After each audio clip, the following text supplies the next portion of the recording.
Hi everyone, I found a new book online and it's free, so I'm going to read along, and if it hooks you in I will share the PDF if I can, or find a way to get it to you. So here we go. It's made by Twinkle, which is a website that helps us with our learning and our teaching. It's called The Man Who Bought a Mountain. Do you think that's possible? Can people actually buy mountains? Let's read on and see if that gets answered. The Man Who Bought a Mountain. And there are 6 chapters. Chapter 1. Everyone, stick together. Look out for one of each other and stay on the trail, please. The path is really rocky and steep. It's mostly uphill from here, but I suppose you all guessed that. As the elders say, the longest journey begins with a single step. Yash finished his speech and smiled at the weather-beaten faces looking back at him. He had spoken loudly and clearly to the group of 9 men and women, most of whom shuffled from foot to foot, adjusting their huge rucksacks as they listened. "Geez, how old is this kid? 11?" muttered one man towards the back. "Actually, I'm 12, Yash gritted his teeth. 12 years living at the base of this mountain, he thought to himself, compared to 12 hours since you got off the plane. A wise voice then echoed in his head. Always be welcoming to friends, but be even more welcoming to visitors. Do you understand what just happened there? The older man who's going on the tour is thinking, what's this kid know? What does this kid know? I don't think I should be looking at them for advice, but Yash, our character, have you worked out if it's a girl or a boy yet? It's a boy because it says his speech. Yash, he's been living there his whole life, so actually he does know a lot. Has that ever happened to you, where adults might think that you don't know something, when actually you do?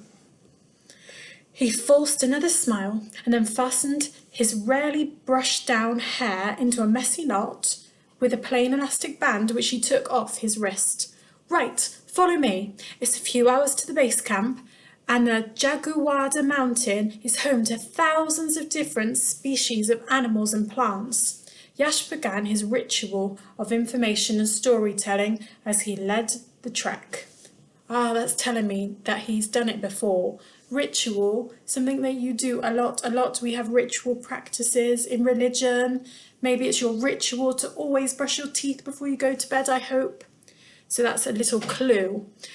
He weaved his familiar route through the fields of crops, up a steep slope, and past the Spring of Hope, where clear, cool ground water pooled gently before tumbling down the mountain rocks. Oh, that's a nice image. The area around the Spring of Hope always reminded him of how much new life came from even the tiniest of nooks and crannies on the vast mountain. Cracks and crevices along the side of the steep path were home to beetles and spiders, and behind the waterfall, a damp, shallow cave served as a perfect hiding place for other small creatures who preferred the darkness. The river that cascaded from here, with its streams and pools, provided homes for the fish and other creatures and food for people. Some visitors squealed and jumped in fright at the sight of the many animal species living on the mountain slopes. But Yash loved to see them, and he took pleasure in trying to identify one set of distinguishing features from the other. He knew that some animals lived only in this mountain region and nowhere else. Gosh, he's a lucky boy. The group wound their way along the rocky track, which led to a path of yaks. You might have to Google what that is. It's a type of creature. It's a little bit like a cow, but have a look. Yash's scratched and faded boots glided deftly over the section of the rough ground. That means he moved really easily on it. With his right hand, he gripped a finely crafted stick that was made by his grandfather. The tip of it reached to his shoulder height, and he planted it in the ground with every alternate opposite footstep.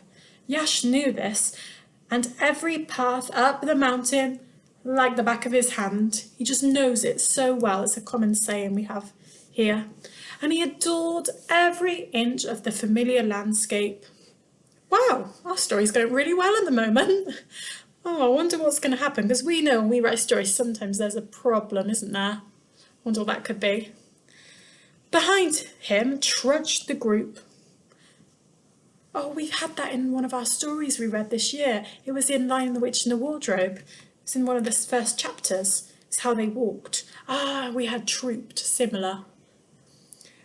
Each kitted out with walking boots and hats, weighed down with their heavy bags. Sometimes the groups were chatty and they asked lots of questions.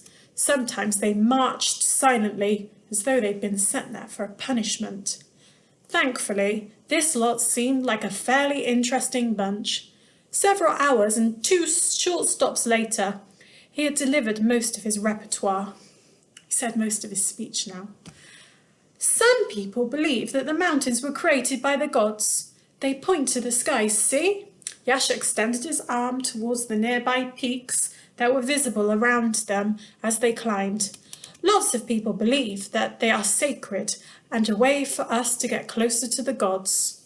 Now I wonder where exactly our story is set. We could have a look on Google Maps, couldn't we? And then we could find out what religion most people are in this place in the world. With that, he showed a final flourish of energy, dashing to greet his Uncle Ranj as they arrived at the destination.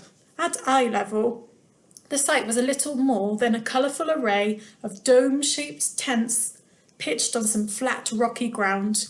It looked like alien pods had landed on the moonscape.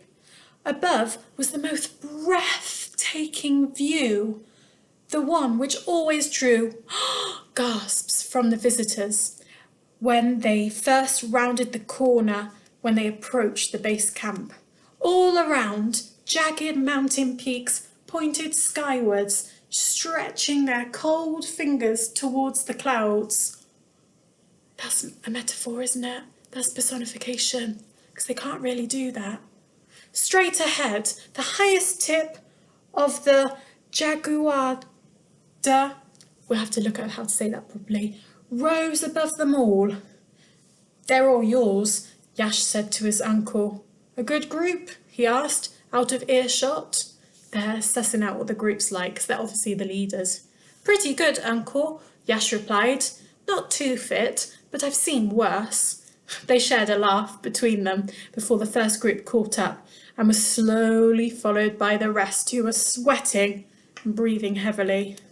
Here we are, Yash announced, for your base camp this evening.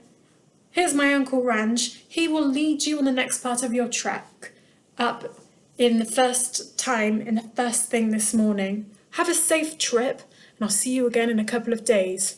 And with that, Yash began to wander back down the beaten track towards the village. A beaten track. No, that doesn't mean that somebody hit it. That means that lots of people have trudged, have walked up it. So it's really clear to see. On the way, he detoured, so he took a different direction. He decided to stop off somewhere. He didn't go the most obvious route, as he often did, to visit the wise sage who lived in a remote spot on the mountainside. He had lived in the small wooden hut for as long as Yash could remember, and he supposed much longer than that. Everyone knew the sage. Children were taught about his sayings. Adults sought his advice for help on anything important. When there was a drought, we talked about that, when there's not much rain and the ground is really empty and barren and dried out. When the drought had withered all the crops, the sage had been there. When the river had burst its banks and destroyed their homes, the sage had been there. Each time the village needed some guidance, the sage had been there. Yash wondered if there was anything the sage didn't know. He knew and kept even more of the mountain secrets than Yash did, and his words always brought inspiration. Now, I think we should just have a Google what that means, because I know sage to be, a noun, but a sort of plant.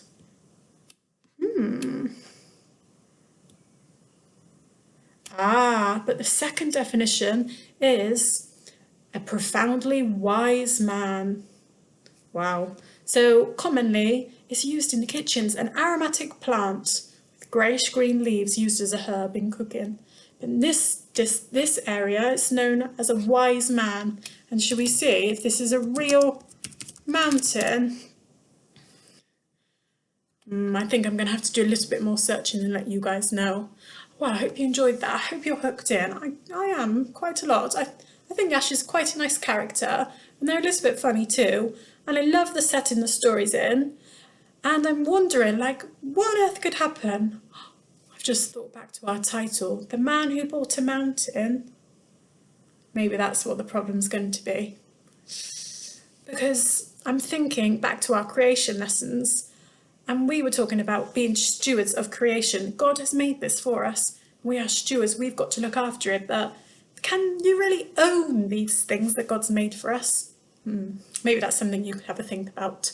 Well, I hope you enjoyed that. See you soon.